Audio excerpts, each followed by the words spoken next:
Good evening, ladies and gentlemen. This is Fulton Lewis, Jr., speaking from the studios of WOR in New York City, to which the center of all activity in the presidential campaign seems to have been transferred, and to which one of the presidential candidates, a Mr. Wilkie, is coming this evening for another round of personal appearances in an effort to capture this all-important block of electoral votes in the Empire State, which may very possibly be the deciding factor in the presidential election. And believe me, this little city of old New York has been working up all day long to a really tremendous celebration here this evening in Mr. Wilkie's honor. Last night in Chicago, there was quite a celebration, you know, but Mr. and Mrs. Wilkie were the target once more for some egg throwing.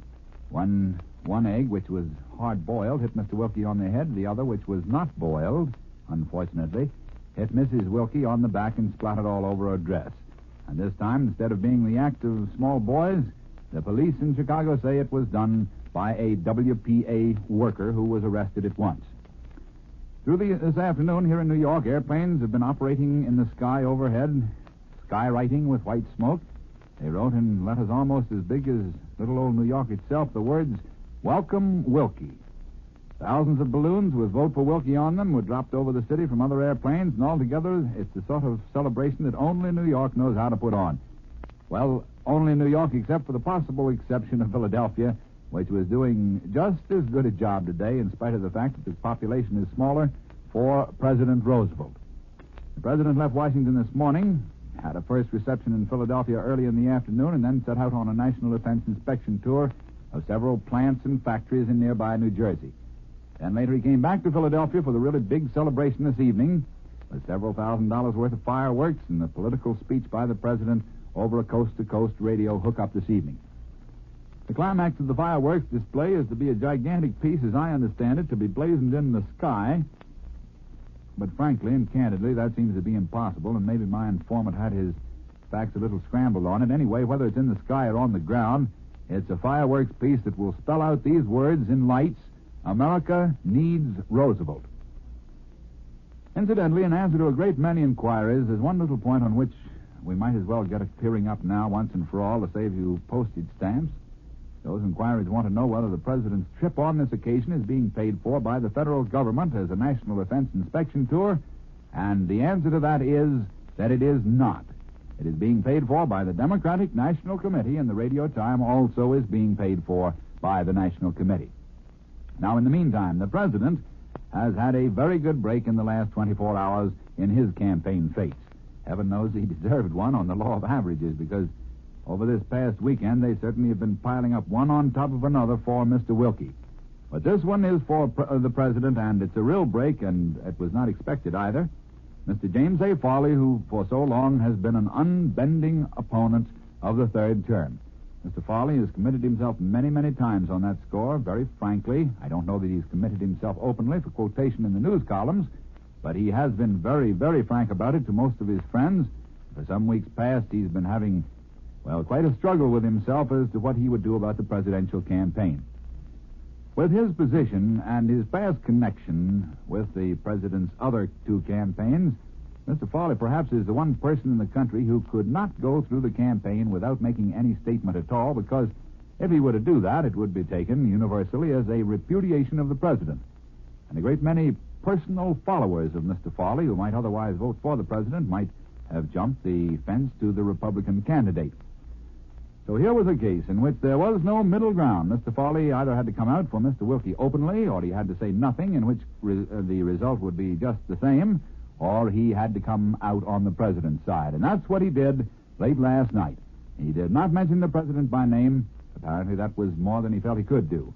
But he did say that for many decades he has been a loyal member of the Democratic Party, and he has demanded loyalty from those who worked under him and with him.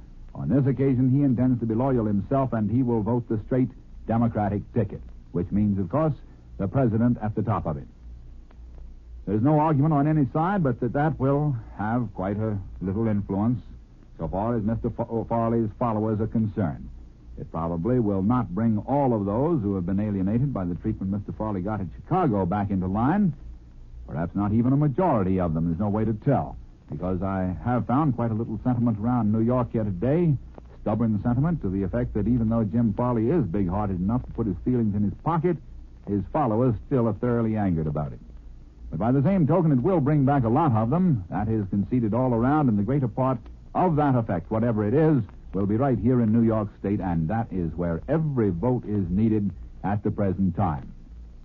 To keep you up to date with the New York situation, the New York Daily News poll, which I've mentioned to you several times in the past, the Daily News is a pro-Roosevelt paper, strongly so, but its polls have been almost uncannily accurate in the past.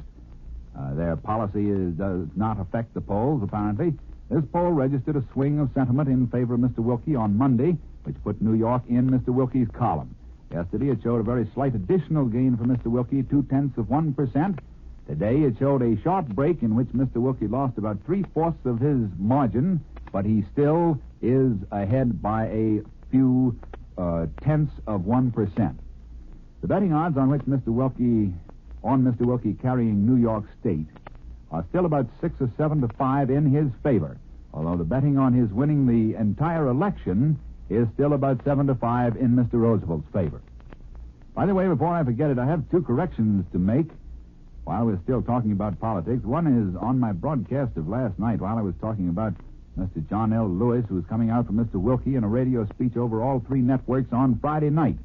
I told you last night that there were reports in Washington from fairly reliable sources that after Mr. Lewis's formal announcement in this speech on Friday night, he will make a personal appearance tour to the CIO strongholds around Pittsburgh and to other mining sections of Pennsylvania, into the automobile center at Detroit and perhaps Pontiac, Michigan, and also into other similar areas. That much was all right, but by a slip of the tongue, I said that Mr. Lewis would make those further personal appearances in behalf of Mr. Roosevelt. And what I meant, of course, was that he'd make them in behalf of Mr. Wilkie. I said those 2 names, Wilkie and Roosevelt, so many times in the last 2 months that they finally have got me just a little punch drunk so that the tongue declines to function properly any longer on them. The other correction is on a prediction that I made about 2.5 weeks ago concerning Senator Benny Champ Clark of Missouri and Senator Burton K. Wheeler of Montana, both of them anti-New Deal Democrats, and I told you that both of them would come out in support of the president, that they were not enthusiastic, and they still do not approve of the president's foreign policy, and they disapprove of a large part of his domestic policy. But according to them, as I told you on that occasion, they see no improvement in Mr. Wilkie, and so they will support the president. That still is true so far as Senator Clark is concerned, but I have later information that indicates that perhaps that is a bit too strong for a really strictly accurate statement of Senator Wheeler's attitude. Senator Wheeler will support the Democratic state ticket in Montana, but I think you'll find when the time comes and when he gets back to his home state of Montana, perhaps the early part of next week, that his attitude in a general sort of way will be very much like the stand that Mr. Farley has taken. If he is asked point blank whether he will support the president, he will merely say, "I am a Democrat and always have been a Democrat." Now, for a bit of spot news, I picked up one bit of information for you last night in Washington, which may break tomorrow or perhaps the next day. Anyway, I'd better pass it along to you now while we're still ahead of the news. And it has to do with the protests that have been made to the Senate Committee investigating the election campaigns about the campaign speech that was delivered several nights ago by the American ambassador to France, Mr. William C. Bullitt. Members of the Gillette Committee have received complaints charging that Ambassador Bullitt's speech was a violation of the Hatch-Dempsey Clean Politics Bill, because Mr. Bullitt, they said, is not a cabinet officer, is not a policy-making official, and therefore he comes under the Hatch Bill, according to these complaints, and as someone on the government payroll, he has no right to make any political speech. The news is that the whole matter has been put up to the Office of the Attorney General, and the Attorney General has handed down a ruling that Mr. Bullitt is a policy-making official of the administration, and therefore the Hatch law does not apply to him. Just when that ruling will be made public by the Attorney General, I cannot say, but that is his decision, and that is what the policy will be. Now, last night I promised to give you this evening the figures on our latest poll at the National Press Club among the correspondents, the columnists, the political reporters. As you know, this is the 3rd time that we've made such a poll, picking 50 of them at random in the National Press Club.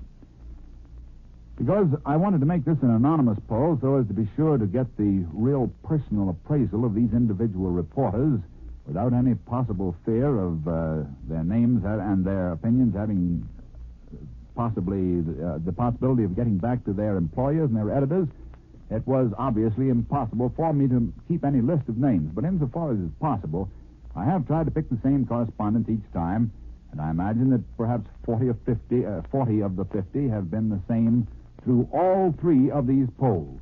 But that's a point that at least you'll want to keep in mind in considering these figures. The first poll a month ago, if you remember, showed Roosevelt, those who thought Roosevelt will win, 42, Wilkie, 6, and those who thought it's the 50-50 choice, then 2. Roosevelt, 42, Wilkie, 6, and the 50-50 choice, 2. That is a month ago. Now, the second poll 2 weeks ago showed Roosevelt, 36, Wilkie, 6, and the 50-50 choice, 8. The third poll, which I completed after I left the air last night, gives the following result at the present time among these 50 members of the press club. Roosevelt, 25, Wilkie, 23, and 50-50 choice, 2. Now, in each case, while taking this poll, I also took from each individual his guess as to how many electoral votes the president will get in all in November. I made an average of these in order to get, in each case, a composite estimate of all of the 50 people polled, so to speak, as to how their mass impression is on what the electoral vote will be. The first time, that electoral vote for President Roosevelt turned out to be 323. The second time, it dropped to 319. And this time, the mass average electoral vote, as predicted for President Roosevelt, is 288. Now, as for the rest of the news, the 40-hour week becomes standard requirement tomorrow in all industries and in all businesses involved in interstate commerce. And all workers who now come under the wage-hour law, which means that beginning tomorrow, all employers who do come under that law must pay their workers time and a half for all overtime beyond 40 hours a week. Secretary of State Hull announced that the United States has made a formal protest to Italy against the damage to American oil wells in Saudi Arabia caused by bombs that were dropped by Italian bombing planes. Naturally, the protest covered only the damage to American-owned wells. But that's the top of the news as it looks from here, ladies and gentlemen. Until tomorrow evening, good night. You've been listening to Fulton Lewis, Jr., Mutual's nightly news reporter on the national scene, who came to you this evening from WOR Studios in New York City. He comes to you each evening, Monday through Friday, at this same time. Dick Willard speaking.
This is the Mutual Broadcasting System.